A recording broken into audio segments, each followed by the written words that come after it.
It was supposed to be just another day. The streets bustled, people went about their routines, and the country's highest court carried on with its usual proceedings. But in a shocking turn of events, something happened that left the entire nation in disbelief. The president of the Supreme Court, one of the most powerful figures in the justice system, found himself at the center of an encounter that no one could have predicted. It started with a routine security check, or at least, that's how it was supposed to be. The judge, a respected figure known for his commitment to justice, was on his way home when he was stopped by a police officer. Nothing unusual, until it became clear that this wasn't just about law enforcement. What happened next was disturbing. The officer, instead of following proper procedure, acted in a way that was not only aggressive but outright racist.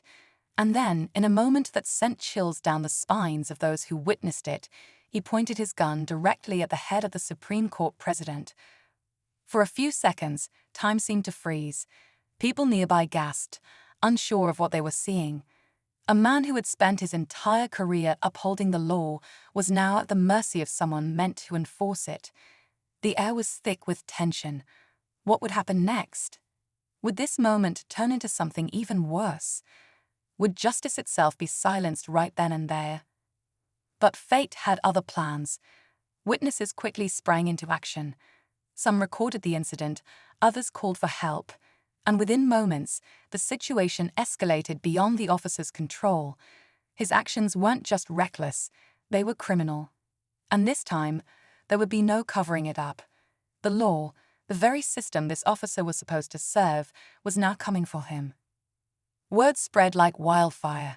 News stations, social media, and every corner of the internet was soon flooded with outrage. People demanded answers. How could something like this happen? Who gave this officer the power to act this way? And most importantly, would he face real consequences? The pressure mounted, and soon enough, the truth could no longer be ignored. Investigations began, and the evidence was undeniable. This wasn't just an unfortunate misunderstanding. It was an abuse of power, fueled by prejudice, and it had happened to someone who was supposed to be untouchable. If even the highest judge in the land could be treated this way, what did that mean for everyone else? And then, the moment the world had been waiting for, the officer was arrested. For some, it felt like justice was finally being served. But for others, it raised even bigger questions. Was this a one-time incident, or part of a much deeper problem? And now that the officer was behind bars, what would happen next? Stay tuned, because this story is far from over.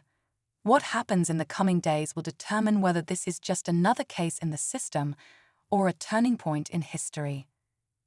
The officer's arrest sent shockwaves through the nation, but it was just the beginning. As the news spread, people started asking questions that had no easy answers. Who was this officer? What made him believe he could get away with pointing a gun at one of the most powerful figures in the country?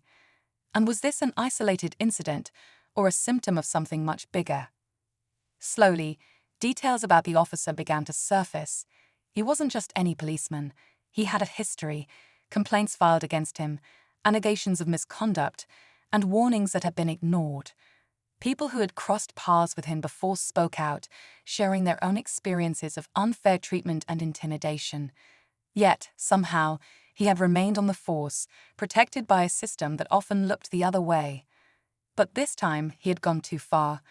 The fact that his target was the president of the Supreme Court meant there was no way to sweep this under the rug. And yet, some still tried. Behind the scenes, powerful figures scrambled to control the damage. Whispers of a cover-up spread. Was this officer acting alone, or was he just the face of a deeper issue within law enforcement? Was someone pulling the strings? The Supreme Court president, a man known for his calm and unwavering stance on justice, remained silent at first. Those close to him said he was shaken but determined. He had dedicated his life to upholding the law, believing in the system, and now that very system had turned against him. If it could happen to him, what did it mean for ordinary people? Meanwhile, the public's outrage grew. Protests erupted in the streets, with people demanding accountability, not just for this one officer, but for the entire system that had allowed him to operate unchecked. Social media was flooded with messages of support for the Supreme Court president and anger toward those who had let this happen. But there were also those who defended the officer, claiming that he had only been doing his job. Some insisted that there was more to the story, that the full truth hadn't yet come to light. Then, something unexpected happened. A leaked report surfaced, containing evidence that suggested this wasn't a random incident. It raised chilling questions. Did the officer know exactly who he was pulling over that night? Had he been acting on orders from someone higher up? And if so, what was the real motive? The tension only deepened. As the officer sat in jail, awaiting trial, people wondered if justice would truly be served. Would he face real consequences, or would powerful forces find a way to protect him? And what about those behind the scenes, the ones who might have orchestrated the whole thing? For now, no one had the answers. But one thing was clear. This wasn't just about one man with a gun. It was about something much bigger. And as the investigation continued, the truth that was waiting to be uncovered might change everything. Inside the courtroom, the officer sat motionless, his hands clasped together as the first hearing began. Cameras flashed, journalists scribbled notes, and the nation watched, waiting to see what would happen next. His face, once filled with the arrogance of authority, now showed a mix of frustration and uncertainty. He had spent years on the other side, patrolling the streets, deciding who was guilty, who was innocent.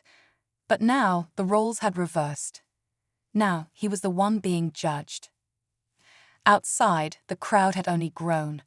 Protesters chanted, demanding justice, while others stood quietly, trying to make sense of it all. Some still believed that the officer had been unfairly targeted, that his actions had been exaggerated. Others saw this as proof that corruption ran deep, that this wasn't just about one man, but about an entire system that had protected officers like him for far too long. And then there was the Supreme Court president himself. Since that night, he had kept his words measured, refusing to let emotions take over. But behind closed doors, those closest to him could see the weight he carried. He wasn't just another victim, he was a symbol now. People looked to him not just for justice in his own case, but for reassurance that the system he had dedicated his life to wasn't broken beyond repair. Investigators dug deeper, and what they uncovered raised even more questions. Records showed that the officer's past incidents had been quietly dismissed. Reports of misconduct had been filed, but time and time again, they had disappeared, buried under bureaucratic red tape. It was as if someone had been protecting him. But why?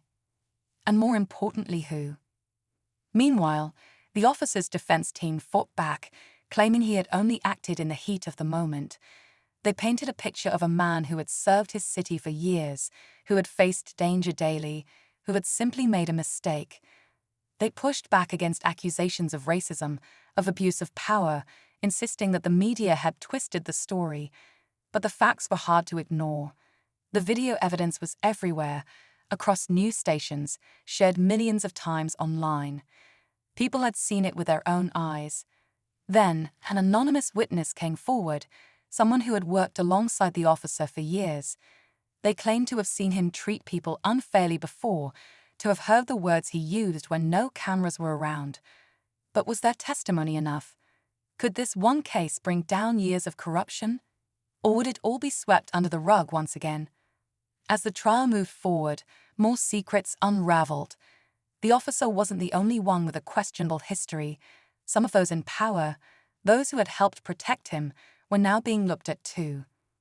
The case was no longer just about what had happened that night. It was about everything that had led up to it. And still, the biggest question remained unanswered. Was justice really coming? Or was the system about to protect itself once again? The trial had taken over the nation's attention. Every headline, every conversation, every social media post seemed to be about the case. But the deeper the investigation went, the more tangled everything became. It wasn't just about the officer anymore. It was about the network that had shielded him, the silent forces that had looked the other way for years. And as those connections came to light, powerful people started to grow nervous. One night, just days before a crucial testimony, a key witness, one of the officer's former colleagues, went missing. The news sent shockwaves through the public.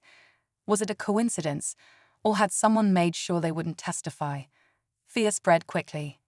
If even witnesses weren't safe, what did that mean for justice? The Supreme Court president, who had stayed composed throughout the trial, now faced his own doubts. He had always believed in the system, but for the first time he wondered, was it strong enough to withstand what was coming? Inside the courtroom, the officer sat quietly, his expression unreadable. His defense team had grown more aggressive, doing everything possible to discredit the accusations. They questioned the leaked reports, the witnesses, even the credibility of the Supreme Court president himself. They hinted at political motivations, suggesting that the case wasn't about justice at all, but about bringing down certain people in power. It was a dangerous strategy, one that made the public even more divided. Then, another twist. A whistleblower, someone deep within law enforcement, came forward with new evidence. It was a series of internal emails and reports, proving that not only had the officer's past misconduct been covered up, but that he had been protected by some of the most powerful figures in the justice system. The documents pointed to names no one had expected, names that had long been trusted. This case was no longer just about an officer abusing his power. It was about how that power had been protected for so long. The pressure mounted, and soon rumors started spreading. Were more arrests coming? Would higher-ups in law enforcement be exposed? Or would the system fight back, trying to bury this story before it could go any further? There were already whispers of deals being made behind closed doors, of certain people distancing themselves to avoid the fallout. And then an even bigger question emerged. Was the Supreme Court president himself in danger? Security around him tightened, but he refused to back down. He had spent his life fighting for justice, and he wasn't about to stop now. But as he prepared to take the stand, tensions were at an all-time high. The world was watching. Would this trial finally expose the corruption that had gone unchecked for years? Or would those in power find a way to silence the truth before it could ever be fully revealed? The moment of reckoning was approaching. The final days of the trial would decide everything. And as the courtroom doors swung open for what was expected to be the most explosive testimony yet, one thing was clear: this story was far from over. As the Supreme Court president stepped into the courtroom, the air was thick with anticipation. Every seat was filled, every camera focused. This was the moment that could change everything. The officer sat across from him, his face unreadable, his defense team whispering among themselves. Outside, the crowd had grown restless, waiting to see if justice would finally be served, or if the system would protect itself once again. Then, just as the judge called the courtroom to order, something unexpected happened. A lawyer from the officer's defense team stood up and requested an emergency recess. The courtroom murmured in confusion. The judge hesitated, then asked for an explanation. The lawyer took a deep breath before dropping a bombshell. New evidence had surfaced, evidence that could turn the entire case upside down. The Supreme Court president exchanged a glance with his legal team. What could possibly be left to uncover? The prosecution had already laid out everything: the officer's history, the cover-ups, the abuse of power. But as the defense team handed over a sealed envelope to the judge, a new wave of uncertainty filled the room. The judge reviewed the contents, their expression unreadable, before announcing that court would adjourn until further notice. Outside, speculation ran wild. What was in the envelope? Was it a last-minute attempt to shift blame? Or worse, had someone tampered with the case? People feared the worst. After all, the case had already been full of cover-ups, missing witnesses, and hidden players. Could this be yet another move by powerful forces trying to silence the truth? Hours later, journalists uncovered a shocking revelation. The new evidence contained records of a secret meeting that had taken place just days before the incident. And in those records, there was something no one had expected: A mention of the Supreme Court president himself. His name appeared alongside high-ranking officials, people who had long remained in the shadows. The internet erupted. Was the Supreme Court president more involved than he had let on? Had this case been more complicated than anyone realized? Some refused to believe it. After all, he had been the victim in this case. But others weren't so sure anymore. If his name was on those documents, what did that mean? Was he just another player in a much bigger game? The defense wasted no time using this revelation to their advantage. They argued that if the Supreme Court president had prior knowledge of something, then the entire case had been built on an incomplete story. They called for a dismissal, claiming that key facts had been hidden from the court. It was a desperate move, but was it working? Suddenly, the case wasn't as clear-cut as it had seemed. The Supreme Court president, once seen as the symbol of justice, now had questions to answer. And just like that, everything was flipped on its head. Was the real story yet to be told? And if so, who was hiding the truth? The tension in the courtroom was unbearable. The Supreme Court president sat motionless, his eyes fixed on the judge as the defense team pushed forward with their explosive claims. The documents, the secret meeting, the suggestion that he had known more than he had admitted, everything was now under scrutiny. What had started as a case against a corrupt officer had suddenly turned into something much larger. The lines between guilt and innocence were beginning to blur, and the truth felt more distant than ever. But then, just as it seemed like the entire case might collapse, the prosecution struck back. They had been prepared for surprises, but they had also done their own digging. In a dramatic turn, they revealed that the documents placing the Supreme Court president at that meeting had been altered. The original records told a different story, one that pointed to a group of high-ranking officials, but not the Supreme Court president himself. The new evidence had been planted, designed to shift attention away from the real masterminds behind the corruption. Gasps filled the courtroom as the prosecution laid out their case. The officer had never acted alone. He had been protected, encouraged even, by those higher up. His arrest had been inconvenient for them, and they had tried to manipulate the trial to protect themselves. The leaked evidence was their last attempt to discredit the one person who could bring them down. The courtroom erupted into chaos. The officer's defense team scrambled, but the damage was done. The officer himself looked shaken for the first time. He had believed he would be protected, that the people who had shielded him for years would continue to do so. But now, as the truth unraveled, he realized he was just another pawn in a much larger game. Then came the final blow. A second whistleblower stepped forward, someone from inside the government. They had proof that the officer had been given orders on the night of the incident. He hadn't simply acted on impulse. He had been told to stop the Supreme Court president, to intimidate him, maybe even worse. But when things escalated and the public outcry grew, those who had given the orders abandoned him, leaving him to take the fall alone. The officer's fate was sealed. The evidence against him was now undeniable, and those who had once defended him fell silent. The judge delivered the verdict, guilty on multiple charges. The courtroom erupted once more, this time in a mix of relief and disbelief. Justice had been served, but the real battle was just beginning. If the officer had only been following orders, who else needed to be held accountable? As the Supreme Court president left the courthouse, reporters surrounded him, shouting questions. He didn't answer.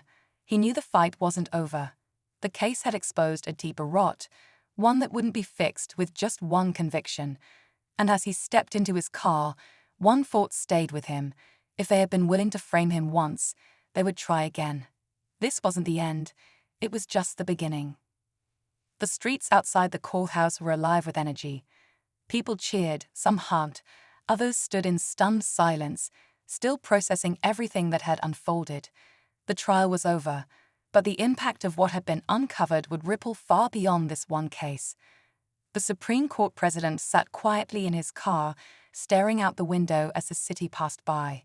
He had won. Justice had been served. But at what cost? The weight of everything still lingered.